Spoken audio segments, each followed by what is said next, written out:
Welcome to முப்படை training academy. நம்மளோட PC ultimate சீரியஸ்ல நம்ம அடுத்து வந்து பார்க்க போறது எபிசோட் நம்பர் 12. அதுக்கப்புறம் நிறைய பேர் வந்து நான் ஆல்ரெடி வந்து ப்ரீவியஸ் வீடியோல சொல்லியிருந்தேன். என்ன சொல்லியிருந்தேன் அப்படின்னா, உங்களுக்கு எந்த டாபிக் வந்து கஷ்டமா இருக்குது அப்படின்னு சொல்லிட்டு கேட்டிருந்தீங்க. சமூக அறிவியல் தான் சார் கஷ்டமா இருக்குது அப்படின்னு சொல்லியிருந்தீங்க. ஓகே, சமூக அறிவியல் கொஸ்டின்ஸ் நம்ம அதிகமாக வந்து இனிமேல் வர வீடியோக்கள் நம்ம அதிகமாக போடுறதா. அதையும் தாண்டி சமூக அறிவியல் எந்த டாபிக் கஷ்டமா இருக்குது அதை நீங்க சொன்னீங்கன்னா அதுக்குன்னு நம்ம ஸ்பெசிஃபிக்கா கூட நம்ம வந்து வீடியோ ரெடி பண்ணியும் போடலாம். அதுக்கப்புறம் நிறைய பேர் கேட்கக்கூடியது பார்த்தீங்கன்னா, அடுத்து வந்து 5ஆண்டு திட்டத்துடைய பார்ட் 2 கேட்டிருக்கிறீங்க. அது இந்த வாரத்துடைய ஃப்ரைடேல வந்து நம்ம வந்து கண்டிப்பா வந்து அப்லோட் பண்ணிடுவோம். ஓகேங்களா, கம்மிங் ஃப்ரைடேல வந்து 5ஆண்டு திட்டத்துடைய அடுத்த பார்ட் வந்து வெளியாகும். ஓகேங்களா, கொஸ்டின் போலாமா? ஹிஸ்டரி கொஸ்டின் நிறைய பாயிண்ட் சொல்ல போறோம். ஒவ்வொரு கொஸ்டின்ஸுக்கும் 2-3 பாயிண்ட் எக்ஸ்ட்ரா வரப்போகுது. நிறைய இயர்ல தான் வரப்போகுது. ஓகே, இந்த படிக்க போற வருடங்கள் எல்லாமே பார்த்தீங்கன்னா முக்கியமான வருடங்கள். நான் சொல்லியிருந்தேன், ஹிஸ்டரி எடுக்கும் போது வருடங்கள் எண்ணி பார்த்தோம்னா ஒரு 40 வருடங்கள் படிக்க வேண்டியது கட்டாயம் இருக்குது. கம்பல்சரி மொத்த வரக்கூடிய கொஸ்டின்ல ஒரு கொஸ்டின் வருடங்கள் இருக்கதான் சான்ஸ் இருக்கு. நமக்கு ஒரு கொஸ்டினும் அங்க பேசதான் போது, அதனால ஒரு கொஸ்டின் கூட விடக்கூடாது. Okay, first question. எப்பவுமே நீங்க படிக்கும் போது ஹிஸ்டரி அது மெயினா அந்த சமூக அறிவியல் தான் பாத்துக்கிட்டீங்கன்னா கொஸ்டின்லயே நிறைய பாயிண்ட்ஸ் இருக்கும். ஃபார் எக்ஸாம்பிள் இந்த கொஸ்டின்லயே இந்த புரட்சி அப்படிங்கிறது எந்த வருஷம் நடந்தது கொஸ்டின்லேயே கொடுத்துருக்காங்க. அப்ப இது ஒரு பாயிண்ட் நீங்க வந்து எழுதி வச்சுக்கணும். ஓகேங்களா, 1857ஆம் ஆண்டு நடந்த பெரும் கலகம் சொல்லுவாங்க, பெரும் புரட்சி கூட சொல்லுவாங்க. ஓகே, புரட்சியின் போது இந்துஸ்தானியத்தின் மா மன்னராக அறிவிக்கப்பட்டவர் யார் இருக்கிறார்? இந்துஸ்தானினா ஒண்ணுமே இல்லை, இந்தியாவை தான் இந்துஸ்தானி அப்படிங்கிறாங்க. அது தெரிஞ்சுக்கணும். ஓகே, பாருங்க, பெரும் புரட்சி ஏற்பட்டது நிறைய ரீசன். எல்லா ஆர்மி மெம்பர்ஸும் பாத்தீங்கன்னா பிரிட்டிஷ்க்கு எதிராக வந்து கழகத்தில் ஈடுபட ஆரம்பிச்சிட்டாங்க. நிறைய ராஜாக்களும் அவங்களுடைய சுய காரணத்திற்காகவும் பொது காரணத்திற்காகவும் பிரிட்டிஷை வந்து வெளியே அனுப்புங்கிற கொள்கையோட வந்து போராடினாங்க. ஓகே, அதுல ஒரு சில ராஜாக்கள் பாத்தீங்கன்னா ஒரு சில பிளேசஸ், அந்த பிளேசஸ் படிக்கணும். எல்லா ராஜாக்களும் சேர்ந்து நமக்குன்னு ஒரு ஹெட் வேணும், ஒரு தலைமை ஒருத்தர் வேணும் அப்படின்னு சொல்லிட்டு அந்த டைம்ல இந்தியாவிலே மிகப்பெரிய ராஜா அப்படின்னு சொல்லக்கூடிய அளவுக்கு இருக்கக்கூடிய ஒரே நபர் யாரும் பாத்தீங்கன்னா முகலாய அரசர் 2ஆம் பகதூர் ஷா அவர் தான். ஓகேங்களா, முகலாய அரசர் நல்லா ஞாபகம் வச்சுக்கணும். யார் இவரு? முகலாய அரசர். முகலாய அரசர்னா சார் ஷாஜகான், அவுரங்கசீப் தான் சார் முகலாய அரசர். எஸ், அவங்களும் முகலாய அரசர் தான். அவங்க எல்லாம் பாத்தீங்கன்னா அதாவது முற்கால முகலாய அரசர்கள் சொல்லுவாங்க. ஆனா இவங்க எல்லாம் 2ஆம் பகதூர் ஷா, அக்பர் 2, 2ஆம் அக்பர், இவங்க எல்லாம் பாத்தீங்கன்னா 2ஆம் ஷாஜகான் தான் இருக்காங்க. இவங்க எல்லாம் பாத்துக்கிட்டீங்கன்னா பிற்கால முகலாயர் சொல்லுவாங்க. இவங்க அதிக முக்கியத்துவம் கிடையாது. ஏன் அப்படின்னா இவங்க சின்ன பகுதியை ரூல் பண்ணியிருப்பாங்க. ஆனா அவுரங்கசீப், ஷாஜகான் தான் இந்தியா முழுவதும் ரூல் பண்ணியிருப்பாங்க. ஓகே, அப்போ புரட்சியுடைய தலைமை யாரும் கேட்டாலும் சரி, மொத்தத்திற்கும் மாமன்னராக அறிவிக்கப்பட்டவர் யாரும் கேட்டாலும் சரி, என்னதுதான் 2ஆம் பகதூர் ஷா. அதை விட இன்னொரு கொஸ்டின் என்னன்னா, முகலாய சாம்ராஜ்யத்துடைய கடைசி அரசர் யாரும் கேட்டாலும் யாருதான்? 2ஆம் பகதூர் ஷா. ஏன் சார் கடைசி அரசர் இருக்கு? அப்புறம் வந்து பசங்க யாருமே இல்லையா? பசங்க இருந்தாங்க. என்ன பண்ணிட்டாங்க அப்படின்னா, பிரிட்டிஷ் இவர் தானே தலைமையா வச்சிருந்தாங்க. நாளைக்கு இதே மாதிரி இன்னொரு 50 வருஷம் கழிச்சு திருப்பி ஏதாவது கலகத்தை ஏற்படுத்துவாங்க, அதுக்கு இவங்களுடைய பையனை திருப்பியும் தலைமையா வைப்பாங்க சொல்லிட்டு இவங்களுடைய பசங்களை தூக்குல தொங்க விட்டாங்க. டெல்லியிலேயே நடு ரோட்லயே தூக்குல தொங்க விட்டாங்க. அப்ப இவரை என்ன சார் பண்ணாங்க? இவர் வந்து ரொம்ப வயசான நபர், 80 வயசுக்குமே. இவரு எனக்கு தான் தலைமை பொறுப்பு வேணாம்ப்பா அப்படின்னு சொன்னவரு வலுக்கட்டாயமா கொடுத்தவங்க தான். இவர் உண்மையை ஆக்டிவா எதுவும் செய்யப்பட முடியாது, பெயரளவுல ஒரு தலைவர். ஆனா இவர் என்ன பண்ணாங்க அப்படின்னா, மியான்மர் அதாவது ரங்கூன் சொல்லுவாங்க, அந்த டைம்ல ரங்கூனுக்கு சிறை கடத்தப்பட்டார். யாரு? 2ஆம் பகதூர் ஷா. எப்போ? 1858ல இந்த புரட்சி வந்து ஒடுக்கப்பட்டது. இந்த புரட்சி 57 நடந்த புரட்சி 1858ல ஒடுக்கப்பட்டது.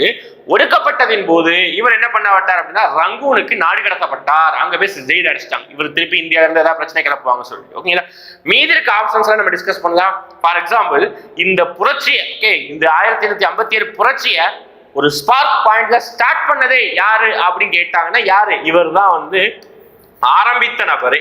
ஓகே, ஆரம்பித்த நபர் யாரு பாத்தீங்கன்னா மங்கள் பாண்டே அப்படின்னு சொல்றாங்க. ஓகேங்களா, அப்புறம் அந்த புரட்சியில நிறைய பேர் கலந்துக்கிட்டாங்க, நிறைய ராஜா கலந்துட்டாங்க. அதுல ஒரு வீரமங்கைய செயல்பட்ட ஒரு பெண்மணி அப்படின்னு கேட்டாங்கன்னா யாரு? ஜான்சி ராணி அவங்க தான். ஓகே, ரான் கிடையாது, ராணி, ஜான்சி ராணி. இவங்க தான் பாத்தீங்கன்னா இவங்களுடைய ஹஸ்பண்ட் கங்காதர ராவ். ஓகே, அவர் வந்து பாத்தீங்கன்னா இறந்திருப்பார். அவர் இறந்ததுனால பாத்தீங்கன்னா வாரிசு இழப்பு கொள்கையின் அடிப்படையில இவங்களுடைய பகுதியை வந்து ஜான்சிங்கிற ஒரு பகுதியை வந்து என்ன செஞ்சிருப்பாங்க அப்படின்னா கைப்பற்றி இருப்பாங்க. அதனால அதுக்கு எதிராக வந்து இவர் எதிர்த்து போராடி இருப்பாங்க ஜான்சி ராணி. ஓகே, நானா சாஹிப் பாத்தீங்கன்னா கான்பூர் பகுதியை சேர்ந்த ஒரு மன்னர். கான்பூர் பகுதியை சேர்ந்த ஒரு மன்னர். இவங்களும் இந்த புரட்சியில் ஈடுபட்டாங்க. ஓகேங்களா, எல்லாமே நம்ம டிஸ்கஸ் பண்றோம். நிறைய பாயிண்ட் எழுதுற மாதிரி வச்சுக்கோங்க. ஓகே, அடுத்து நல்ல முக்கியமானது நம்மளுடைய முப்படை ஆஃப்லைன் ஸ்டூடெண்ட்ஸுக்கு. ஓகே, ஆஃப்லைன் ஸ்டூடெண்ட்ஸ்க்கு நம்ம வந்து லாஸ்ட் கிளாஸ் இதை நடத்திருப்போம். ஓகே, பேட்ச் 2க்கு நம்ம நடத்திருப்போம். இதே நடத்திருப்போம். என்னன்னா ஒரு 8th புக்ல நிறைய புரட்சிகள்லாம் கொடுத்துருப்பாங்க. நிறைய மக்கள் கழகம் சொல்லிட்டு 8th 3rd லெசனும் 4th லெசனும் இருக்கும். ஓகே, அந்த லெசன்ல ஒரு கழகத்துல ஒரு சில நபர்கள் பாத்தீங்கன்னா ஒரு நாடகத்தை கிரியேட் பண்ணி மக்கள்கிட்ட விழிப்புணர்வை ஏற்படுத்தினாங்க. அது என்ன புரட்சிக்காக அப்படின்னு சொல்லிட்டுனா இண்டிகோ புரட்சி அப்படிங்கிற புரட்சி. ஓகே, நான் சொல்லிட்டேன் என்ன புரட்சி, நான் சொல்லிட்டேன் இண்டிகோ புரட்சிக்காக இந்த நாடு நடத்தப்பட்டது. இண்டிகோ புரட்சி எந்த வருடம் அப்படின்னு சொல்லிட்டு நீங்க கமெண்ட் செக்ஷன்ல மென்ஷன் பண்ணணும். ஓகேங்களா, இண்டிகோ புரட்சி எந்த வருடம் அப்படின்னு சொல்லிட்டு கமெண்ட் செக்ஷன்ல மென்ஷன் பண்ணுங்க.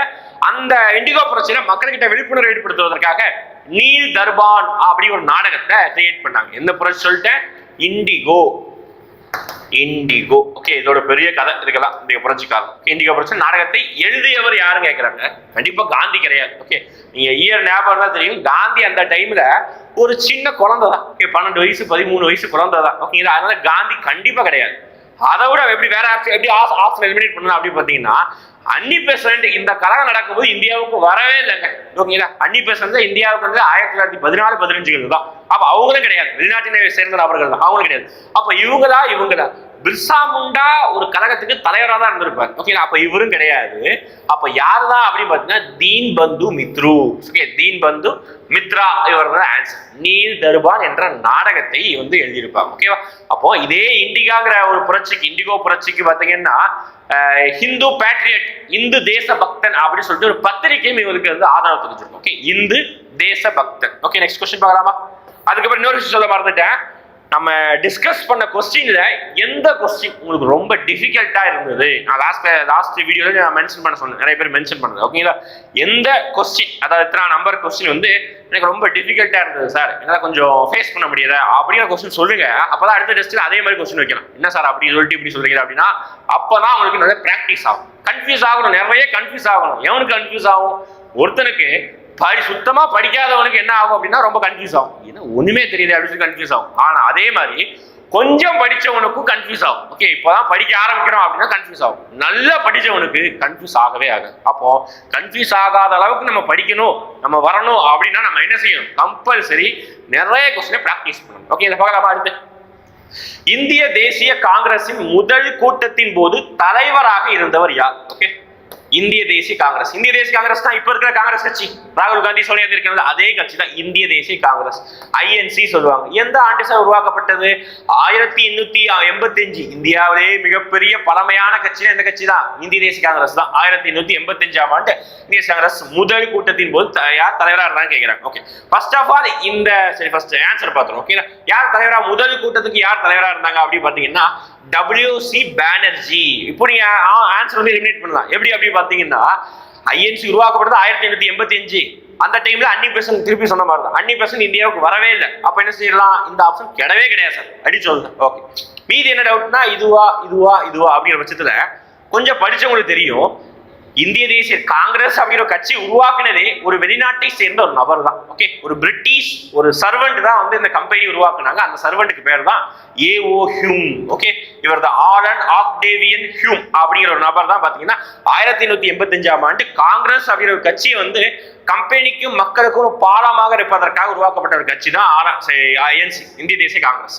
அப்போ இது கிடையாது அப்படி படிச்சவங்களுக்கு தெரியும். ஓகே, படிக்காதவங்களுக்கு கன்ஃபியூஸ் ஆகும். ஓரளவுக்கு படிச்சவங்களுக்கு கண்டிப்பா வந்து இவர் உருவாக்குனாரு தெரியும். அப்போ உருவாக்குன நபர் கண்டிப்பா தலைவர் கிடையாது, இந்தியர் தான் ஒரு தலைவராக போட்டிருந்தாங்க. ஓகே, அப்ப இவரும் கிடையாது ஆகி போச்சு. இதுவா கன்ஃபியூஸ் ஆகும். எஸ், இது கொஞ்சம் படிச்சிருந்தாலே கன்ஃபியூஸ் ஆகுதான் செய்யும். ஏன்னா தாதாபாய் நவரோஜி அடுத்தடுத்த மாநாடுகளையும் தலைவராக இருந்திருப்பார். ஓகேங்களா, அப்போ இதுதான் ஆன்சர். WC பானர்ஜி, உமேஷ் சந்திர பானர்ஜி அப்படின்னு சொல்றாங்க. ஓகே, அப்போ முதல் காங்கிரஸ் மாநாட்டுல அப்படி எவ்வளவு பெரிய கட்சி, ஓகே, எவ்வளவு பேர் கலந்துக்கிட்டு இருப்பாங்கன்னு நினைக்கிறீங்க? ஓகேங்களா, எவ்வளவு பெரிய கட்சி, அந்த முதல் காங்கிரஸ் கூட்டத்துல எவ்வளவு பேர் கலந்திருப்பாங்க அப்படின்னு நினைக்கிறீங்க? அப்படி பார்த்தீங்கன்னா வெறும் 72 பேர். ஓகேங்களா, ஃபர்ஸ்ட் ஒரு கூட்டம் நடக்குது, அந்த கட்சிக்கு 72 பேர் கலந்துக்கிறாங்க. எங்க வச்சு சார் முதல் கூட்டம் நடந்தது? கொஸ்டின் எல்லாமே கொஸ்டின் தான். எங்க வச்சு நடந்தது? பம்பாயில வச்சு நடக்குது. ஓகே, இது முதல் கூட்டத்தோட. இரண்டாவது கூட்டத்தோட எங்க நடக்குது? கல்கத்தாவில் வச்சு நடக்குது. ஓகே, இரண்டாவது கூட்டத்தோட எங்க நடக்குது? கல்கத்தால வச்சு நடக்குது. மூன்றாவது கூட்டத்தோட நடக்குது நம்ம ஊரு. ஓகேவா, நம்ம ஊர் பக்கம் வந்துட்டாங்க. நம்ம ஊர்னா எந்த ஊர்? மெட்ராஸ். ஓகே, மெட்ராஸ் வச்சு மூன்றாவது கூட்டத்தோட நடக்குது. ஓகேங்களா, இதுதான் முதல் முதல் 3 கூட்டத்தோட வரிசை நடக்கும். இது 1885, இது 86, இது 87. சீக்வன்ஸ் அடுத்தடுத்த வருஷம், ஒவ்வொரு வருஷமும் ஐஎன்சி இந்திய தேசிய காங்கிரஸுக்கு மாநாடு நடக்கும். ஒவ்வொரு வருஷமும் கம்பல்சரி நடக்கும். எந்த மாசம் நடக்கும் அப்படின்னா டிசம்பர் மாசம் நடக்கும். ஓகேங்களா. புக்ல 12th புக்ல என்ன மென்ஷன் பண்ணிருப்பாங்கன்னா ஒரு சில வருடங்கள்ல மட்டும் நடந்திருக்கு. ஃபார் எக்ஸாம்பிள் 1940கள் இந்த மாதிரி டைம்ல மட்டும் மாநாடு நடந்திருக்காது. அது ஒரு சில வருடங்கள் தான். ஆனா மீதி எல்லா வருடமும் கம்பல்சரி நடக்கும். டிசம்பர் மாசம் அந்த மாநாடு நடக்குது இயல்பு. ஓகேவா, நிறைய பாயிண்ட் படிச்சிருக்கோம். பாத்தீங்களா, அன்னி பெசன்ட் யாரும் சொன்னா அப்படின்னா இந்திய தேசிய காங்கிரஸ் உடைய முதல் பெண் தலைவர் யாருன்னு கேட்டாங்கன்னா யாருதான் பாருங்க, நல்லா கவனிச்சுக்கோங்க. அந்த காலத்திலே பெண்களுக்கு முன்னுரிமை கொடுப்பதற்காக ஒரு பெண்மணி வந்து தலைவரா வச்சிருக்காங்க. யாரு? அன்னி பெசன்ட். ஆனா அவங்க இந்தியரா கிடையாது, அவங்க வெளிநாட்டை சேர்ந்த ஒரு நபர், அயர்லாண்டை சேர்ந்த ஒரு நபர். ஓகேங்களா. அப்போ அடுத்த என்ன கொஸ்டின் கேட்பாங்க அப்படின்னா இந்திய தேசிய காங்கிரஸ் உடைய முதல் இந்திய பெண் தலைவர் யார்? கமெண்ட் செக்ஷன்ல மென்ஷன் பண்ண போறீங்க. நான் சொல்லிட்டேன், இது வந்து இவங்க வந்து முதல் பெண் தலைவர், ஆனா இந்தியர் கிடையாது. நீங்க கமெண்ட் செக்ஷன்ல மென்ஷன் பண்ணும்போது முதல் இந்திய பெண் தலைவர் யார் காங்கிரஸ் உடைய. ஓகே, நிறைய கொஸ்டின் தேடினாதான் பாத்தீங்கன்னா நல்ல பிராக்டிஸ் ஆகும். அடுத்து வருது ரொம்ப அருமையான கொஸ்டின். ஒரு சில டாபிக் நீங்க வருஷம் படிக்கிறத தாண்டி நீங்க என்ன படிக்கணும் அப்படின்னு பாத்தீங்கன்னா டேட் கொண்டு படிக்கணும். எப்படி? வருஷம் படிக்கிறதை தாண்டி டேட் கொண்டு படிக்கணும். அதுல ஒரு டாபிக் இது. ஓகே, நம்ம கிளாஸ்ல சொல்லியிருப்போம் பிளாசி போர் அப்படின்னு சொல்லியிருப்போம். அந்த போர் நம்ம என்ன படிச்சிருப்போம்? டேட்டோட படிச்சிருப்போம் இல்ல. 1757 ஜூன் 23 அப்படின்னு சொல்லியிருப்போம். அதே மாதிரி பக்சர் போர் 1764 அக்டோபர் 22 அப்படின்னு சொல்லிட்டு டேட்டோட படிப்போம். ஏன்? ப்ரீவியஸ் இயர்ல கேட்டிருக்காங்க. அதே மாதிரி இந்த கொஸ்டின் கேட்போம். என்ன அப்படின்னா வங்க பிரிவினை. வங்கம்னா எங்க இருக்குது? வங்காளதேசம் இருக்குது. கிரிக்கெட் டீம்ல பாத்தீங்கன்னா பங்களாதேஷ் இருக்குது. அந்த பகுதியும் நம்மளுடைய வெஸ்ட் பெங்கால் பகுதியும் சேர்ந்ததுதான் இந்த வங்கதேசம். அந்த பகுதியை பிரிட்டிஷ் என்ன செய்ய ஆரம்பிச்சிட்டாங்கன்னா ரெண்டா பிரிக்கிறாங்க. ஓகே, ஏன் ரெண்டா பிரிக்கிறாங்க? அவங்க சொல்றது எதுக்காக அப்படி பாத்தீங்கன்னா நிர்வாகத்தின் காரணமாக நாங்க அப்படி பிரிக்கிறோம். ஆனா அது உண்மை கிடையாது. அப்ப எது உண்மை அப்படி பாத்தீங்கன்னா நிர்வாகத்தின் காரணமாக பிரிக்க கிடையாது, மத ரீதியாக பிரிக்கிறாங்க. இவன் இங்க சைடு இருக்கிறவ முஸ்லீம், இந்த சைடு இருக்கிறவ ஹிந்து அப்படின்னு சொல்லிட்டு மத ரீதியாக பிரிக்கும் போது மக்களுக்கிட்டே ஒரு ஒற்றுமையின்மை இருக்காது. ஒற்றுமையின்மையின் காரணமாக நம்ம இந்தியாவை பல நூறு வருடங்கள் சும்மாவே நம்ம ரூல் பண்ணலாம் அப்படின்னு சொல்லிட்டு ஒரு எண்ணத்தை ஒரு விஷயத்தை வந்து தூண்டுறாங்க. ஆனா இந்தியர்கள் சும்மா விடுவாங்களா? அந்த விஷயத்தை உடைச்சு என்ன பண்ணாங்க அப்படின்னு பாத்தீங்கன்னா இந்த வங்கப்போர் நடக்கும் போதுதான் பாத்தீங்கன்னா நம்ம இப்ப கொண்டாடுறோமே, நிறைய பசங்க கொண்டாடுவீங்க, பாதி பசங்க வந்து பயப்படுவோம். எதுக்கு பயப்படுவோம் அப்படின்னா பெண்கள் வந்து ராக்கி கட்ட வந்தா வந்து பயப்படுவீங்க. ஏன் பயப்படுறீங்க? ராக்கி கட்டினாங்கன்னா என்ன அர்த்தம்? அவங்க வந்து நமக்கு தங்கச்சி அல்லது வந்து அக்காவா மாறிடுவாங்க. ஓகே, அதனால நம்ம பயப்படுவோமா? இந்த ராக்கி கட்டுற நடைமுறை எப்போ வந்தது? இப்பதான் வந்தது. இந்த வங்கப்போர் நடக்கும் போதுதான் இந்த சைடு இருக்கிற முஸ்லீம் ஆண்களோ அல்லது முஸ்லீம் பெண்களோ இந்த சைடு இருக்கக்கூடிய ஹிந்து ஆண்களுக்கோ அல்லது ஹிந்து பெண்களுக்கோ ரெண்டு பேரும் மாத்தி ராக்கி கயிறை கட்டிக்குவாங்க. எதுக்காக? நாங்க என்னதான் பிரிட்டிஷ் நீங்க பிரிச்சாலும் நாங்க என்னவாதான் இருக்கோம்? ஒற்றுமையா தான் இருக்கிறோம். ஓகேங்களா. நாங்க ரெண்டு பேருக்குள்ள இந்து மதத்திற்குள்ளும் முஸ்லீம் மதத்திற்குள்ளையும் ஒரு சகோதரத்துவம் இருக்குது. இந்த மாதிரிதான் வந்து என்ன சொன்னாங்கன்னா அவங்க வந்து சொல்லியிருந்தாங்க. ஓகேங்களா. அதனாலதான் இந்த ஃபெஸ்டிவல் துவங்கி வச்சதே யாரும் பார்த்தா ரவீந்திரநாத் தாகூர் தான். அது ஒரு விஷயம். ஓகேங்களா. அப்போ இந்த வங்க பிரிவினை ரொம்ப ரொம்ப முக்கியமானது நம்ம ஹிஸ்டரியில. ஓகே, அது வந்து நடைமுறைக்கு வந்த நாள் எதுன்னு கேட்கிறாங்க. நான் வச்சுக்கோங்க, நடைமுறைக்கு வந்த நாள் அறிவித்த நாள் இது. ஓகே, அறிவித்த நாள் எது கேட்டாங்கன்னா 1905 ஜூலை 19. ஆனா நடைமுறைக்கு வந்த நாள் எது கேட்டாங்கன்னா 1905 அக்டோபர் 16. நல்லா ஞாபகம். இது நடைமுறைக்கு வந்ததான் கிடையாது, அறிவித்த நாள். ஓகே, அறிவித்து ஒரு 2 மாசம் கழிச்சு தான் வந்திருக்கு. ஜூன் ஜூலை அடுத்து ஆகஸ்ட் செப்டம்பருக்கு அப்புறம் அக்டோபர்ல தான் நடைமுறைக்கு வந்திருக்கு. அக்டோபர் 16. ஓகேவா. ரொம்ப எளிமையான கொஸ்டின், ரொம்ப முக்கியமான டாபிக். எடுத்து போலாமா? அடுத்து ஒரு அருமையான கொஸ்டின். பஞ்சாபின் சிங்கம் அப்படின்னு சொல்லக்கூடியது யார்? ஓகே, யாரு? பஞ்சாபுடைய சிங்கம் என்று சொல்லக்கூடிய நபர் யாரு அப்படின்னு கேட்கிறாங்க. யார் இந்த பஞ்சாபின் சிங்கம்? ஃபர்ஸ்ட் ஆஃப் ஆல் பஞ்சாப்னா எங்க இருக்குது? நம்ம நார்த் இந்தியாவுல ராஜஸ்தான் பகுதிக்கு மேல இருக்கக்கூடிய பகுதி தான் பஞ்சாப். ஓகே, அப்ப அந்த பகுதியில யார் வந்து தீவிரமா வந்து சுதந்திர போராட்டத்தில் ஈடுபட்டாங்களோ அவரை தான் நம்ம என்ன சொல்லுவோம்னா பஞ்சாபின் சிங்கம் கேட்கும். பஞ்சாப்னா நமக்கு ஞாபகம் வருது சிங்கு தான் இருப்பாங்க. அப்போ சிங்கு அப்படின்னாலே நமக்கு ஜென்ரலா ஞாபகம் வருது விடுதலை போராட்டத்தில் எந்த சிங் இருப்பாரு? பகத்சிங் இருப்பார். பகத்சிங் ஆப்ஷன் இருக்குதா? கொடுக்கல. மேபி நல்ல புடச்சிக்கிட்டீங்க. ஓகேவா. மேபி கொடுத்துருந்தாங்க, நான் பாதி பேர் எல்லாம் கிளிக் பண்ணுவோம், அதுதான் கிளிக் பண்ணுவோம். ஏன் அப்படி பாத்தீங்கன்னா பஞ்சாப்னாலே சிங்னாலே ஃபேமஸ் பகத்சிங் அப்படி போடும். ஓகே, ஆனா அது வந்து அவரும் போராட்ட தீவிரமா இறங்கினாரு. ஆனா அவர் வந்து பஞ்சாபோட சிங் கிடையாது. அப்ப யாரு அப்படின்னு கேட்டீங்கன்னா லாலா லஜபதி ராய். ஓகேங்களா, லாலா லஜபதி ராய். ஆக்சுவலா பாத்தீங்கன்னா விடுதலை போராட்டத்துல ஒரு 3 பேர் வந்து மூவர்கள் அப்படின்னு சொல்லுவாங்க. அவங்க வந்து ரொம்ப ரொம்ப வந்து விடுதலை போராட்டத்துல ரொம்ப பார்ட்டிசிபேட் பண்ணுவாங்க. என்னன்னா ஒருத்தர் லால், இன்னொன்னு பால், இன்னொன்னு பாத்தீங்கன்னா இன்னொருத்தரும் பால். ஓகே, 3 பேர். தமிழ் என்ன சொல்லுவாங்கன்னா லால் பால், சாரி இங்கிலீஷ்ல லால் பால் பால். இந்த மாதிரி ஸ்பெல் வந்து டிஃபர் ஆகும். பால் பால். ஓகே, யார் அப்படின்னா லால் அப்படின்னா லாலா லஜபதி ராய். பால் அப்படின்னு பாத்தீங்கன்னா பால கங்காதர திலகர். இந்த பால் அப்படின்னு சொல்லிட்டு பாத்தீங்கன்னா பிபின் சந்திரா பால். இவங்க 3 பேர் பாத்தீங்கன்னா மூவரை நீங்க கிரியேட் பண்ணிருப்பாங்க. 3 பேர் 3 இடங்கள்ல வந்து ஃபேமஸ்.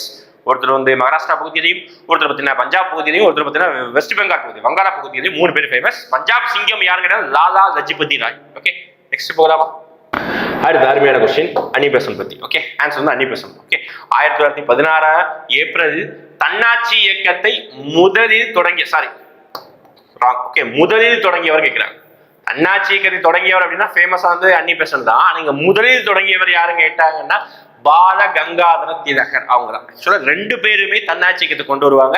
ஆனா ஃபர்ஸ்ட் தொடங்கினது யாருன்னா ஒரு இந்தியர் தான், திலகர் தான். ஓகே, 2 பேருமே வந்து அந்த இயக்கத்தை வந்து கொண்டு வருவாங்க. அன்னி பெசன்ட் பாத்தீங்கன்னா வெளிநாட்டுல இருந்து வருவாங்க. ஆக்சுவலா அயர்லாந்துல இருந்து அவங்க கண்ட்ரிக்கு வந்து ஒரு சுதந்திரம் வாங்கி கொடுத்து இந்தியாவுக்கு சுதந்திரம் வாங்கி கொடுத்து சொல்லிட்டு இந்தியாவுக்காக வருவாங்க. ஓகே, நெக்ஸ்ட் ஜாலியன் வாலாபாக் படுகொலை நடைபெற்ற இடம். ரொம்ப ரொம்ப எளிமை, நல்லா கவனிச்சுக்கோங்க. ஜாலியன் வாலாபாக் எல்லாருக்குமே தெரியும், ஒரு ஃபேமஸான இந்தியாவில் நடந்த ஒரு படுகொலை அப்படின்னா இதுதான். 1919ஆம் ஆண்டு ஜெனரல் டயர். அந்த கதையெல்லாம் கேட்கும்போது ரொம்ப ரொம்ப நிறைய பேருக்கு வந்து வருத்தம் இருக்கும். அதை விட அந்த சீனை வந்து நிறைய படங்களே காமிச்சிருக்காங்க. என்ன படங்கள் அப்படின்னா காந்தின்னு ஒரு படமே இருக்கு. அந்த படங்கள் அந்த சீன் அப்படியே தத்ரூபமா காமிச்சிருப்பாங்க. என்னதான் நடந்தது அப்படின்னு சொல்லி தத்ரூபமா காமிச்சிருப்பாங்க. அதெல்லாம் பார்க்கும்போது ஓஹோ, பிரிட்டிஷ் வந்து என்னதான் பிரிட்டிஷ் நம்ம இந்தியா ரூல் பண்ணியிருந்தது தப்பு இல்லைனாலும் இவ்வளவு விஷயங்கள் பண்ணிடக்கூடாது. ஈவிரக்கமே இல்லாம அவ்வளவு பேரை கொண்டாங்க. ஓகேங்களா? கொன்னது என்னமோ அவங்க கணக்கு சொன்னது என்னமோ 300 சம்திங் தான் கணக்கு சொன்னாங்க. ஆனா உண்மையில் இறந்தவர்கள் பல ஆயிரங்கள் சொல்றாங்க. ஆயிரக்கணக்கில் 1000க்கு மேற்பட்டவர்கள் இறந்திருப்பாங்க சொல்றாங்க. எனிவே இது ஒரு படுகொலை தான். ஓகேங்களா? இது எந்த பகுதியில் நடந்ததுன்னு கேட்கிறாங்க. ஜாலியன் வாலாபாக் பஞ்சாப்னு எல்லாருக்குமே தெரியும். ஆனா பஞ்சாப் ஆப்ஷன் இல்லை. பஞ்சாப்ல ஒரு பகுதி என்ன கேட்டாங்கன்னா அது அமிர்தசரஸ்.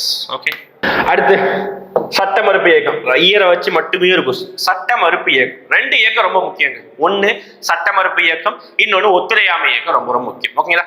ஒத்துழையாமை இயக்கத்துடைய வருஷத்தை கமெண்ட் செக்ஷன்ல மென்ஷன் பண்ண போறீங்க. சட்ட மறுப்பு இயக்கத்துக்கு நான் ஆன்சர் சொல்ல போறேன். ஓகே, சட்ட மறுப்பு இயக்கம் தொடங்கப்பட்ட நடைபெற்ற ஆண்டு என்ன கேட்கிறாங்க? 1930 நடைபெற்றது. ஓகே, அது ஒரு நீட்டம். ஓகே, 1932 30ல இருந்து 32 வரைக்கும் இதுல ஒரு சின்ன கேப் இருக்கும். என்ன கேப் அப்படி காந்தியார் பாத்தீங்கன்னா லண்டன் போயிருப்பார். இந்த டைம்ல பாத்தீங்கன்னா வட்டமேசை மாநாடு சொல்லிட்டு 1 2 3 நடக்கும். அது 2வது வட்டமேசை மாநாடுல பல கலந்து வருவதற்காக காந்தியார் வந்து எங்க போவார்? லண்டன் போவார். அதனால ஒரு சின்ன கேப். எதுக்காக? இந்த சட்ட மறுப்பு இயக்கம். இந்த ஆண்டு 1930. நீங்க கமெண்ட்ஸ் மென்ஷன் பண்ண போறது என்ன பாத்தீங்கன்னா ஒத்துழையாமை இயக்கம். அது இந்த 3 ஆப்ஷன்ல இருக்கு. நான் க்ளூ கொடுத்தேன், டைரக்ட் கொடுத்தேன். ஒத்துழையாமை இயக்கம் எந்த ஆண்டு சொல்ல போறீங்க. அடுத்து சுயராஜ்ய கட்சி தொடங்கப்பட்ட ஆண்டு என்ன கேட்கிறாங்க? ரொம்ப அருமையான ஒரு பாயிண்ட். சுயராஜ்ய கட்சி, காங்கிரஸ் தான் ஒரு கட்சி இருந்தது, மிகப்பெரிய கட்சி இருந்தது. ஓகேவா? அந்த காங்கிரஸ்குள்ள இருந்து ஒரு சில பேருக்கு வந்து காங்கிரஸ் கட்சி பிடிக்கல. ஏன் அப்படின்னா அதுல மேல்தட்டு மக்களும் பிராமின்ஸ் மட்டுமே அதிகமா இருந்தாங்க. அதனால என்ன அப்படின்னா அதுக்குள்ள இருந்து மேபி அதை ரொம்ப உடைக்காம 1906ஆம் ஆண்டு என்ன கட்சி உருவானதுன்னா முஸ்லீம் லீக் அப்படி ஒரு கட்சி உருவானது. என்ன கட்சி? முஸ்லீம் லீக் அப்படிங்கிற ஒரு கட்சி உருவானது. நிறைய பேர் சொல்லுவாங்க முஸ்லீம் லீக் கட்சி வந்து முகமது அலி ஜின்னா உருவாக்குனது. கிடையாது. முஸ்லீம் லீக் கட்சி உருவாகும் போது முகமது அலி ஜின்னா காங்கிரஸ்லேயே இருந்திருப்பார். 9 வருஷம் கழிச்சு தான் முஸ்லீம் லீக்கே அவர் போவார். தப்பு. ஓகே, அது வந்து அலி பிரதர்ஸ் வந்து உருவாக்கியிருப்பாங்க. சரி, எனிவே அதை விட்டுருங்க. 1906ஆம் ஆண்டு முஸ்லீம் லீக்னு ஒரு கட்சி. அப்ப இந்த கட்சி எதுக்காக அப்படின்னா காங்கிரஸ்குள்ளேயே ஒரு பிரிவு, அதாவது ஒரு கட்சி வந்து ஓபன் பண்ணாங்க. அந்த கட்சிக்கு பேர் தான் சுயராஜ்ய கட்சி. யார் சார் அதை உருவாக்குனாங்க அப்படின்னா 2 பேர். ஒருத்தர் வந்து நம்மளுடைய முதல் பிரதமர் ஜவஹர்லால் நேருவோடைய அப்பா மோதிலால் நேரு. இன்னொருத்தர் பார்த்துக்கிட்டீங்கன்னா நம்மளுடைய CR தாஸ், சித்திரஞ்சன் தாஸ் அப்படின்னு சொல்லுவாங்க. 2 பேர் உருவாக்கின கட்சி தான் இந்த சுயராஜ்ய கட்சி. எந்த ஆண்டு உருவாக்கப்பட்டது? 1923 ஜனவரி 1ஆம் தேதி உருவாக்கப்பட்டிருக்கும். ஏன் உருவாக்குறாங்க? ஒத்துழையாமை இயக்கத்தை திடீர்னு காந்தி வந்து ஸ்டாப் பண்ணிருப்பாங்க. காந்தி ஸ்டாப் பண்ணாங்க. கோபம் அடைஞ்ச ஒரு சில பேர் என்ன செய்வாங்கன்னா காங்கிரஸ் கட்சிக்குள்ளேயே நம்ம ஒரு கட்சி உருவாக்குறோம் அப்படின்னு சொல்லிட்டு ஸ்டாப் பண்ணுவாங்க. ஒத்துழையாமை இயக்கம் வந்து ஏன் ஸ்டாப் பண்ணாங்க அப்படின்னு சொல்லிட்டு நம்ம கிளாஸ்ல பார்க்கலாம். அதாவது ஒரு பெரிய கதைகள். அதான் சொன்னோம்னா அதுக்குன்னே பார்த்தீங்கன்னா ஒரு 20 நிமிஷம் பேசலாம். அந்த அளவுக்கு நல்ல ஒரு கதைகள். அதெல்லாம் அப்படியே நடத்தும் போது அதை அனுபவிக்கணும். அதை அனுபவிச்சு அந்த இடத்துல நம்ம இருக்கிற மாதிரி படிக்கும் போது ஹிஸ்டரியில வரலாறு படிக்கிற சுவாரஸ்யம் எந்த சப்ஜெக்ட்லயும் வராது. அடிச்சு சொல்லுவேன். ஓகேங்களா? அதுலயும் பாத்தீங்கன்னா விடுதலை போராட்டத்தை படிக்கிற சுவாரஸ்யம் எந்த சப்ஜெக்ட்லயும் வராது. ஓகே, அடுத்து சிட்டகாங் ஆயுத கிடங்கு மீதான தாக்குதலை நடத்தியவர் யாருன்னு கேட்கிறாங்க. சிட்டகாங் ஆயுத கிடங்கு அப்படின்னா பாத்தீங்கன்னா ஒரு இடத்துல வந்து குடோன் மாதிரி ஆயுதத்தை பதுக்கி வச்சிருப்பாங்க. அது வந்து இங்க இருந்தாலும் நிறைய ஆயுதத்தை எடுத்து நம்மளை தாக்குறாங்க அப்படின்னு சொல்லிட்டு அந்த ஆயுத கிடங்கை டெமாலிஷ் பண்ணியிருப்பாரு. யாரு பார்த்தீங்கன்னா Surya Sen. Okay, Surya Sen. Next Forward Bloc கட்சி. நம்மளால வந்து யாரு? ஓகேவா? ஃபார்வர்ட் பிளாக் கட்சியை தொடங்கியவர் யாரு அப்படிங்கிறாங்க. நிறைய பேருக்கு இன்னும் இந்த கட்சி இருக்கு தெரியும். ஓகே, மதுரை, திருநெல்வேலி, ராமநாதபுரம் இந்த மாவட்டத்தில் இருக்கக்கூடிய இளைஞர்கள் பார்த்துட்டு இருந்தீங்கன்னா கண்டிப்பா இந்த கட்சி வந்து கேள்விப்பட்டிருக்கு. இன்னமும் தமிழ்நாட்டுல மதுரையில இந்த கட்சி செயல்பட்டு தான் இருக்கு. ஓகேங்களா? நிறைய பேருக்கு வந்து தெரியும், அந்த ஊர் லோக்கல் பீப்புளுக்கு பாத்தீங்கன்னா அந்த கட்சி தெரியும். ஆனா மீதி மாவட்டங்கள்ல அதோடைய பிரபலம் வந்து கம்மி. ஏன் அப்படின்னா அந்த பூதி மக்கள் தான் அதை வந்து கொஞ்சம் கொஞ்சமா வளர்த்துட்டு இருந்தாங்க. அப்புறம் கொஞ்சம் அப்படியே ஸ்டாப் பண்ணிட்டாங்க. ஏன் அப்படின்னா ராமநாதபுரம், திருநெல்வேலி, மதுரை மாவட்டங்கள் பார்த்தீங்கன்னா சவுத் இந்தியா மாவட்டங்கள்ல, சவுத் தமிழ்நாடு மாவட்டத்தில் முத்துராமலிங்க தேவர் இந்த ஃபார்வர்ட் பிளாக் கட்சி கொஞ்சம் வந்து வழி நடத்திட்டு இருந்தார். அதனால அவங்களுடைய வழித்தோன்றல் நிறைய பேருக்கு நம்ம வழித்தோன்று அதை நடத்திட்டு இருக்கனால நிறைய பேருக்கு இந்த கட்சி வந்து தெரியும். யார் உருவாக்குனது அப்படின்னு பார்த்தீங்கன்னா நம்மளுடைய சுபாஷ் சந்திர போஸ். ஓகே, நிறைய பேருக்கு காந்தி பிடிக்காதவங்க எல்லாம் எதை பிடிச்சிருப்பாங்க, எதை பிடிக்கும், யாரை வந்து பிடிக்கும் சொல்லுவாங்க, சுபாஷ் சந்திர போஸ் பிடிக்கும் அப்படின்னு சொல்லுவாங்க. ஆனா நம்ம தான் காந்தி, சுபாஷ் சந்திர போஸ் அப்படி இப்படி சொல்லி சண்டை சொல்லிட்டு இருக்கிறோம். ஆனா ரெண்டு பேருமே ஒற்றுமை தான். ஓகேங்களா? காந்தியாருக்கு காந்தியாருக்கு தேச தந்தை அப்படின்னு சொல்லி பட்டம் கொடுத்தது யாருதான்? சுபாஷ் சந்திர போஸ் தான். சுபாஷ் சந்திர போஸுக்கு நேதாஜின்னு பட்டம் கொடுத்தது யாருதான்? காந்தி. அவங்களே எவ்வளவு ஒற்றுமையா இருக்காங்க. நம்ம தான் பாத்தீங்கன்னா சுபாஷ் சந்திர போஸ் பிடிக்கிறவங்க காந்தி இழிவா பேசுறது, இதெல்லாம் தவறு. இதெல்லாம் வந்து தவிர்க்கப்படணும். எல்லாருமே இந்தியாவுக்காக போராடினால்தான் நம்ம இப்ப எல்லாருமே நம்ம வந்து பாதி பேர் சொல்லுவாங்க சுபாஷ் சந்திர போஸ் விடுதலை வாங்கி கொடுத்திருந்தா வந்து நாடு வந்து சீக்கிரம் விடுதலை அடைஞ்சிருக்கும், வேற மாதிரி வந்து நல்லா இருந்திருக்கும். எஸ், நல்லா இருந்திருக்கலாம், மேபி இருக்கலாம். ஓகே, ஆனா மக்கள் யாருக்கு முன்னாடி வந்துட்டாங்க அப்படின்னா காந்தி முன்னாடி வந்துட்டாங்க. எனிவே விட்டுருங்க, அதுதான் விட்டுருங்க. எல்லாரும் விடுதலை வாங்கி கொடுத்தனாலதான் நம்ம நேற்று என்ன கொண்டாடணும் அப்படின்னு பாத்தீங்கன்னா 75 சுதந்திரத்தை நம்ம கொண்டாடும். அதனால இந்த என்ன சொல்றது, அந்த விடுதலை போராட்ட வீரர்களை நம்ம யாரையும் தரக்குறவா பேசுறது வந்து நிப்பாட்டிடும். ஓகேங்களா? அப்போ சுபாஷ் சந்திர போஸ் ஃபார்வர்ட் பிளாக் எந்த ஆண்டு உருவாக்குறாரு? ஆண்டு மட்டும் ஞாபகம் வச்சுக்கோங்க, 1939. இதுக்கு ஒரு பெரிய கதை இருக்கு. காங்கிரஸ் கட்சியில இருந்து உடஞ்சி அவர் வெளியே வந்துருவார். அதனாலதான் வந்து இந்த கட்சி உருவாக்குவார். ஓகே, நெக்ஸ்ட் பொறுத்துக கொஸ்டின் வேற பொறுத்துக மாதிரி கொஸ்டின் இருந்தாதான் நல்லா இருக்கும். ஓகே, அதை பாருங்க. ஃபர்ஸ்ட் இது ரெண்டுமே ஸ்லோகன். ஓகே, ஒரு கொட்டேஷன் மாதிரி. இந்த ஸ்லோகனை சொன்னது யாருன்னு சொல்லிட்டு இங்க மேட்ச் பண்ணணும். ஓகே, நீங்க இந்த ஸ்லோகனை படிக்கும் போதே கன்ஃபியூஷன் வந்துடும். ஓகே, செய் அல்லது செத்து மடி அப்படி எடுத்து சொல்றாரு. இதை வாசிக்கும் போது என்ன இவ்வளவு வந்து ஒரு வன்முறையா சொல்றாங்களே அப்படின்னா, வன்முறையா சொல்லியிருந்தா பாதி பேர் நம்ம சுபாஷ் சந்திர போஸ் அப்படின்னு நினைப்போம். ஓகேங்களா? இங்க அது கிடையாது, ட்விஸ்ட் இருக்கு. ஓகே, நான் சொல்றேன். ஓகே, அடுத்த டெல்லி சலோ அப்படி ஒரு நபர். இந்த ரெண்டு நபர் பார்த்துக்கலாம். ஓகே, செய்யல் செத்து மடினா காந்தியார் எப்பவுமே ஒரு அமைதிய சத்தியாகிரகம், அமைதி அப்படின்னு பேசியிருக்காரு. ஆனா ஒரு கட்டத்துல என்ன கட்டத்துல அப்படின்னா வெள்ளையனே வெளியேறு இயக்கம் அந்த டைம்ல தான் பாத்துக்கிட்டீங்கன்னா என்ன பண்ண ஆரம்பிச்சிட்டாருன்னா, இவரே பொறுக்க முடியாம நீ இன்னமும் பொறுத்திருந்தது போதும் புங்கியது அந்த மாதிரி சொல்றதுக்கு ஒன்னு செய் இல்ல செத்து மடி அப்படின்னு சொல்லிட்டாரு. டூ ஆர் டை அப்படின்னு சொல்லுவாங்க. அந்த ஸ்லோகன் தான் காந்தியடிகள் சொன்ன ஸ்லோகன். அப்போ ஏக்கு வந்து 1. ஓகே, இங்க எழுதி போடும். ஏக்கு 1. ஓகே, சாரி 1 இல்ல 3. காந்தி தான் ஆன்சர். ஓகே, அடுத்து டெல்லி சலோ அப்படின்னு சொன்னது யாரு? டெல்லி சலோ சலோன்னு சொல்லுவாங்கல்ல ஹிந்திக்காரங்க, அதுதான் ஹிந்தி வேர்டு தான் சலோ. அப்படி சொன்னது யாரு அப்படின்னா சுபாஷ் சந்திர போஸ். எங்க இருந்து சொல்லுவாரு? சிங்கப்பூர்ல ஒரு இந்திய தேசிய காங்கிரஸ் இந்திய தேசிய ஆர்மியை வச்சுக்கிட்டு என்ன பண்ணுவாருன்னா அங்கிருந்து இந்தியாவை கைப்பற்றுவதற்கு மெதுவா நகர்ந்து வந்துட்டே இருப்பாரு. அப்படி நகர்ந்து வரும்போதுதான் டெல்லியை நோக்கி பேரணி நடத்துங்கள் டெல்லி சலோ அப்படின்னு சொல்லியிருப்பாரு சுபாஷ் சந்திர போஸ். அப்போ பிக்கு என்ன அப்படின்னா 1. ஓகே, அடுத்து மீதி ரெண்டு ஈஸி தான். தன்னாட்சி இயக்கம் அப்படின்னு நான் சொல்லியிருந்தேன். தன்னாட்சி இயக்கத்துக்கு ரெண்டே பேர் ஃபேமஸ், ஒன்னொருத்தர் திலகர், இன்னொருத்தர் அன்னிபெசன்ட். அப்போ சிக்கு 4 மேட்ச் பண்ணிடலாமா? சிக்கு 4. அப்ப மீதி இருக்க ஒண்ணுதான் தனிநபர் சத்தியாகிரகத்தை ஃபர்ஸ்ட் இந்தியாவில் ஸ்டார்ட் பண்ணது யாரு பார்த்தீங்கன்னா ஆச்சாரியா வினோபாவே தான். அப்போ டிக்கு 2. அப்போ 3142 3142 பி ஆன்சர் பி. சுலபமா இருக்கா? இதுல நீங்க ஏதாவது ஒண்ணு தெரிஞ்சாலே ஆன்சர் பண்ணிடுற மாதிரி எந்த கொஸ்டின் இருக்குது அப்படி பாத்தீங்கன்னா 2. அதாவது தனிநபர் சத்தியாகிரகத்தை வந்து யார் கொண்டு வந்த ஆச்சாரியா வினோபாவாங்கிற ஒரு பாயிண்ட் தெரிஞ்சாலே போதும். டிக்கு ஒரே ஆப்ஷன் 2 இது மட்டும் தான் இருக்குது. இது ஈஸியா போட்டு வந்துடலாம். நம்மளோட விருப்பம் தான். ஓகே, பொறுத்துதான் கேட்டாங்கன்னா ஈஸி, அனுபவிச்சு படிங்க. ஓகே, அடுத்து பூலித்தேவரின் ஆட்சி பகுதி ரொம்ப சுலபமானது. சவுத் மாவட்டங்கள்ல நடந்த கழகங்கள்ல இந்தியாவிலேயே முதல் சுதந்திர போராட்ட வீரர்னா யாரு அப்படின்னா பூலித்தேவர் தான். ஓகேங்களா? ஏன் அப்படின்னா முதலாக பிரிட்டிஷ் எதிர்த்து போராடின ஒரு நபர், நான் வரி கட்ட மாட்டேன் சொல்லிட்டு போராடின ஒரு நபர் அப்படின்னா புலித்தேவர். அவருடைய பகுதி நெற்கட்டும் செவ்வல். இவர் ஒரு பாளையக்காரர். 72 பாளையங்கள் இவர் ஒரு பாளையத்தில் ஒரு ஓனர். நெற்கட்டும் செவ்வலுடைய ஆட்சி பகுதி தான் புலித்தேவரோட ஆட்சி. அடுத்த பிறகு திருச்சிராப்பள்ளி பேரரசு யாராவது வெளியிடப்பட்டது அப்படின்னு சொல்றாங்க. திருச்சிராப்பள்ளி பேரரசு என்னன்னா இந்த புலித்தேவர், அதுக்கு வீடப்பண்ணி கட்டபொம்மன், அதுக்கப்புறம் வேலு நாச்சியார், மருது சகோதரர்கள், அப்புறம் வந்து திண்டுக்கல் நாயக்கர், கோபால் நாயக்கர், இவங்க எல்லாருமே சேர்ந்து ஒரு கூட்டமைப்பு. அது புலித்தேவர் வந்து உடனே இறந்து போயிருப்பார். வீரகண்டிப்பட்ட கட்டபொம்மன் கொஞ்சம் லேட்டா சேருவாரு. எல்லா மன்னர்களும் சேர்ந்து ஒரு கூட்டமைப்பு ஏற்படுத்துறாங்க. அந்த கூட்டமைப்பும் போது ஒரு வந்து அறிக்கையை ரிலீஸ் பண்றாங்க. அந்த அறிக்கைக்கு பேர் தான் திருச்சிராப்பள்ளி பேரறிக்கை. திருச்சி அந்த இடத்துல வந்து ஒரு பேரறிக்கை வருவாங்க. இதை வெளியிட்டது யாரு அப்படின்னு கேட்கிறாங்க. மருது பிரதர்ஸ், மருது சகோதரர்கள் 14க்கு சி. நெக்ஸ்ட் வேலூர் கழகம் நடைபெற்ற ஆண்டு ரொம்ப ரொம்ப முக்கியமானது. வேலூர் பகுதியிலிருந்து நம்ம வந்து இந்த வீடியோ போடுறோம் அப்படின்னா வேலூர் கழகத்தை பத்தி படிச்சுதான் ஆகணும். ஓகே, வேலூர் கழகம் அப்படின்னு சொல்லிட்டாங்கன்னா எந்த ஆண்டு? 1806. அவ்வளவுதான். இதுதான் நம்ம 1857 படிச்சோமே ஒரு பெரும் புரட்சி, அதுக்கே முன்னோடியே நம்மளுடைய வேலூர் கழகம் தான். பாத்துக்கோங்க. ஓகேங்களா? 1806. வேற எந்த பத்தி வேலூர் கழகத்தை பத்தி என்ன பாயிண்ட் அப்படி பாத்தீங்கன்னா, திப்பு சுல்தானுடைய மகன்கள் தான் அந்த வேலூர் கழகத்துக்கு மிக முக்கிய காரணமாக இருப்பாங்க. வேலூர் கோட்டை அவங்கள சிறைப்பிடிச்சு வச்சிருப்பாங்க, அவங்க தான் கழகத்தை தூண்டி விடுவாங்க. ஓகேங்களா? ஓகே, அடுத்து சித்திரவதை ஆணையம் அமைய காரணமாக இருந்த சங்கம் என்ன கேட்கிறாங்க. சித்திரவதை ஆணையம் அப்படின்னு பாத்தீங்கன்னா ஒண்ணு இல்ல, சித்திரவதைங்கிற வார்த்தை ஞாபகம், டார்ச்சர் அப்படின்னு சொல்லுவாங்க. அதாவது வரி கட்டாத மக்களை வந்து பிரிட்டிஷ் வந்து ரொம்ப டார்ச்சர் பண்ணுவாங்க. அந்த டார்ச்சரை நீக்குவதற்காக ஒரு ஆணையம் கிரியேட் பண்ணாங்க, அதுதான் சித்திரவதை ஆணையம். இது உருவாக்க காரணமாக இருந்த ஒரு சங்கம் அப்படின்னா சென்னை வாசிகள் சங்கம் அப்படின்னு சொல்றாங்க. சென்னை மையமா வச்சு உருவாக்கப்பட்ட ஒரு சங்கம் தான் சென்னை வாசிகள் சங்கம். அடுத்து ரொம்ப ரொம்ப அருமையான கொஸ்டின். சென்னை உயர்நீதிமன்றத்தின் முதல் இந்திய நீதிபதி நான் ஞாபகம். ஓகே, முதல் இந்திய நீதிபதி. இவர் ஒரு இந்தியர். யாரு?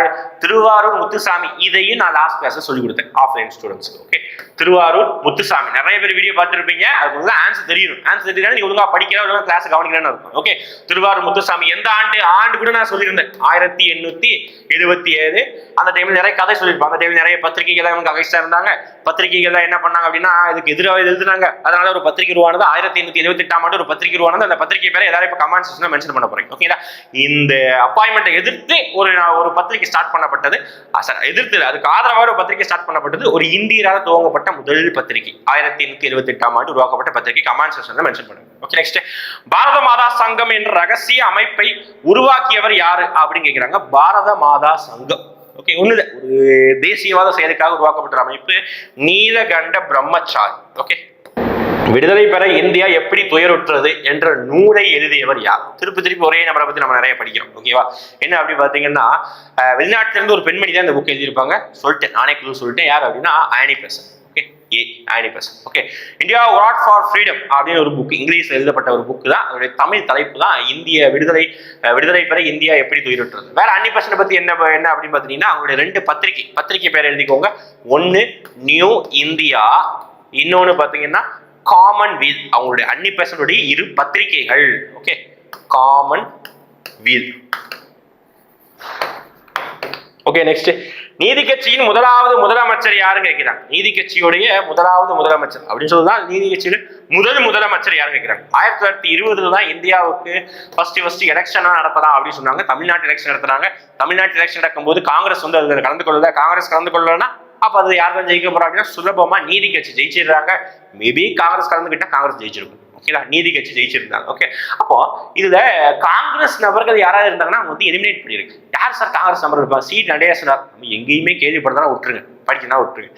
பி தியாகராயர் நீங்க கேள்விப்பட்டிருக்கோம் விட்டுருங்க. ஏ சுப்புராயர் கேள்விப்பட்டிருக்க மாட்டோம் விட்டுருங்க. ஓகே, சத்தியமூர்த்தி எங்கேயோ கேள்விப்பட்ட மாதிரி இருக்குதா? அப்படி என்ன பாத்தீங்கன்னா சென்னையில காங்கிரஸோடைய ஆபீஸ்க்கு பேர் என்ன? சத்தியமூர்த்தி பவன்.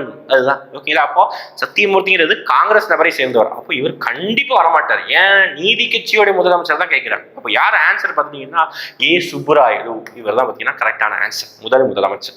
நெக்ஸ்ட் பார்க்கலாமா?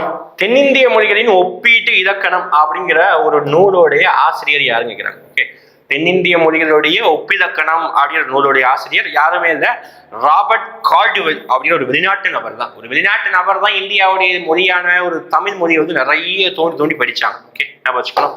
நெக்ஸ்ட் சுயமரியாதை இயக்கத்தின் அதிகாரப்பூர்வ செய்தி நாளிதழ். ஓகே, சுயமரியாதை இயக்கம்னா ஃபர்ஸ்ட் யார் ஸ்டார்ட் பண்ணா? பெரியார். அவருடைய ஒரு மிக முக்கியமான இயக்கம் தான் சுயமரியாதை இயக்கம் 1925. இதெல்லாம் படிச்சே ஆகணும். ஹிஸ்டரியை படிக்கும் போது உலக வரலாறு கொஞ்சம் முக்கியத்துவம். ஓகேவா?